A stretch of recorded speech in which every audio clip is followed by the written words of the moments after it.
राधे कृष्णा आप सभी को। कैसे हैं आप सभी लोग। आज की वीडियो में हम चर्चा करेंगे जन्माष्टमी से जुड़ी संपूर्ण जानकारी के बारे में।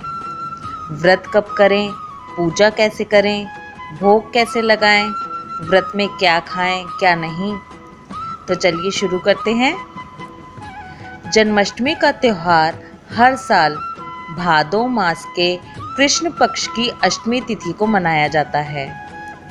भगवान श्री कृष्ण के भक्तों को इस खास दिन का बेसब्री से इंतज़ार रहता है।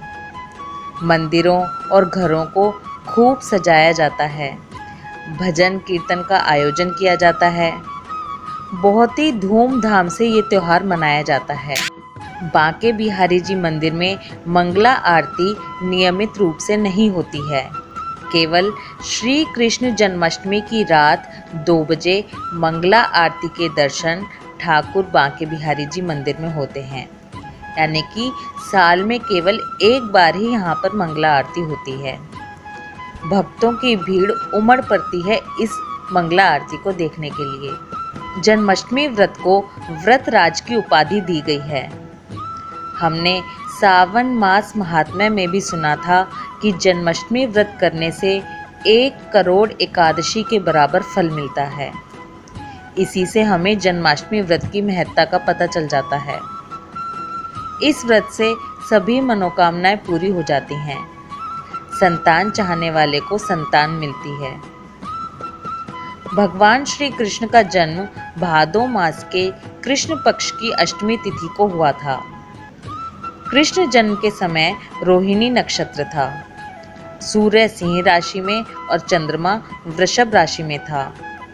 इसलिए जब रात में अष्टमी तिथि हो और रोहिणी नक्षत्र हो, उसी दिन जन्माष्टमी का व्रत करना चाहिए। श्री कृष्ण जन्माष्टमी की तिथि को लेकर लगभग हर साल संशय रहता है। बहुत ही ज़्यादा कन्फ्यूज़न रहता है। तिथि को लेकर आपस में मतभेद होने के कारण जन्माष्टमी 2 दिन मनाई जाती है। लेकिन साल 2021 में इस बार सभी जगह एक ही दिन जन्माष्टमी का त्यौहार मनाया जाएगा। चलिए अब जन्माष्टमी कब है और शुभ मुहूर्त क्या है वो जान लेते हैं। साल 2021 में जन्माष्टमी का त्यौहार 30 अगस्त सोमवार को मनाया जाएगा। अष्टमी तिथि शुरू हो रही है 29 अगस्त की रात 11:26 से और अष्टमी तिथि समाप्त हो रही है 30 अगस्त को देर रात 2 बजे। रोहिणी नक्षत्र 30 अगस्त को सुबह 6:39 पर शुरू होगा, जो कि 31 अगस्त को सुबह 9:44 तक रहेगा। पूजा का शुभ समय 30 अगस्त की रात 11:59 से लेकर 12:44 तक रहेगा। पूजा के शुभ समय की कुल अवधि 45 मिनट की रहेगी। इसी अवधि में भगवान को स्नान, श्रृंगार, पूजा, आरती और भोग लगाया जाएगा। अपने जन्माष्टमी व्रत का पारण हम 31 अगस्त को सुबह 9:44 के बाद ही करेंगे, क्योंकि इसी समय रोहिणी नक्षत्र समाप्त होगा। जन्माष्टमी व्रत का पारण रोहिणी नक्षत्र और अष्टमी तिथि समाप्त होने के बाद ही अन्न खाकर करना चाहिए। रोहिणी नक्षत्र में व्रत का पारण करने से व्रत का फल नहीं मिलता है। मान्यताओं के अनुसार इस साल जन्माष्टमी पर विशेष संयोग बन रहे हैं।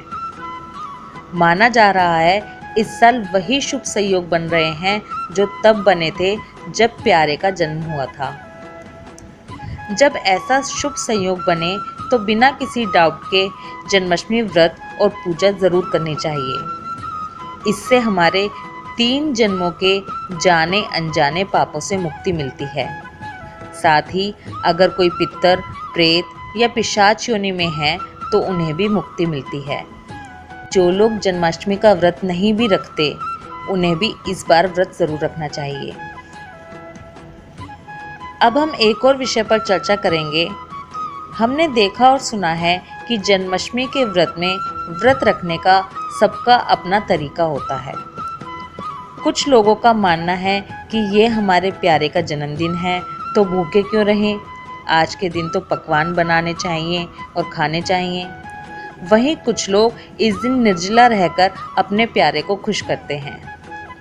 हमारे हिसाब से ये दोनों तरीके ही ठीक हैं, लेकिन इसमें आपको ये ज़रूर ध्यान रखना है कि आपको व्रत ज़रूर रखना है, अन्न नहीं खाना है। अगर आपकी श्रद्धा निर्जला व्रत रखने की है तो वैसे रखें। अगर आपको लगता है कि हम भूखे नहीं रह सकते तो आप फ्रूट्स, जूस, दूध, फलाहार मतलब व्रत में खाने वाली चीज़ें ले सकते हैं। बस हमें अन्न नहीं खाना, ये ध्यान रखें। और कम से कम दोपहर 12 बजे तक निर्जला ही रहें। वैसे जन्माष्टमी पर तो इतनी तैयारियां करनी होती हैं कि हमें टाइम का पता ही नहीं चलता।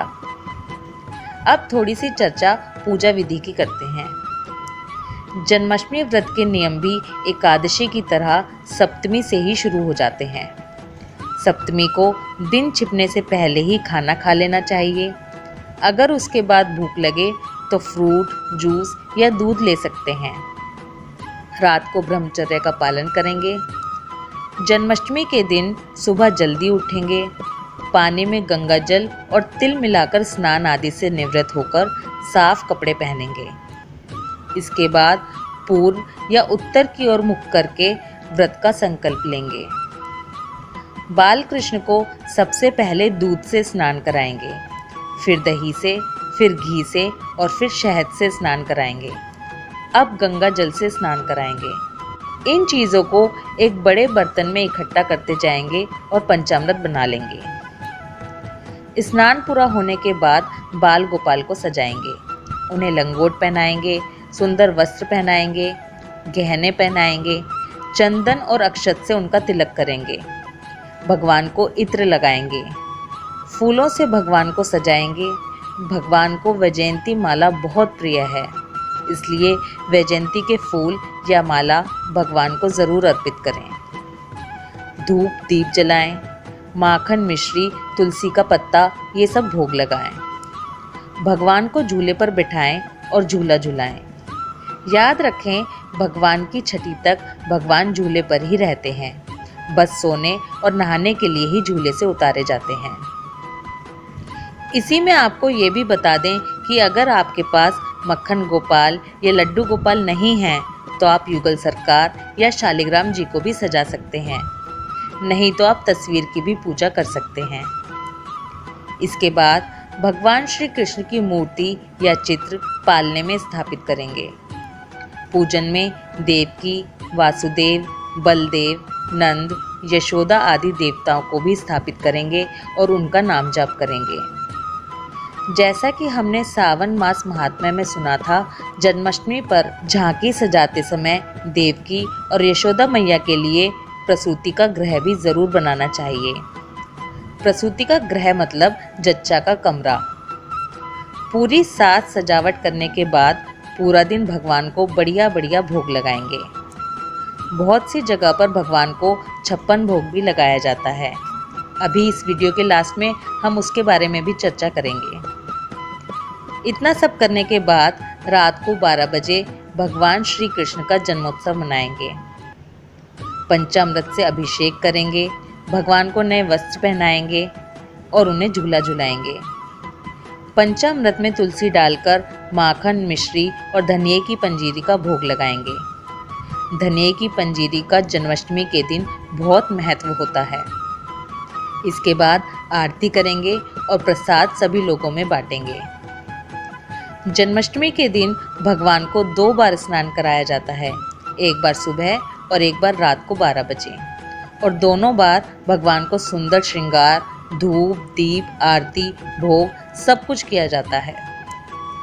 अगले दिन यानी नवमी के दिन माँ भगवती की पूजा जरूर करें।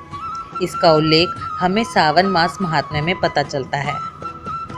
इसी के साथ एक ज़रूरी बात याद रखें कि जन्माष्टमी पर भी तुलसा जी नहीं तोड़नी चाहिए, इसलिए पहले से ही तोड़कर रख लें।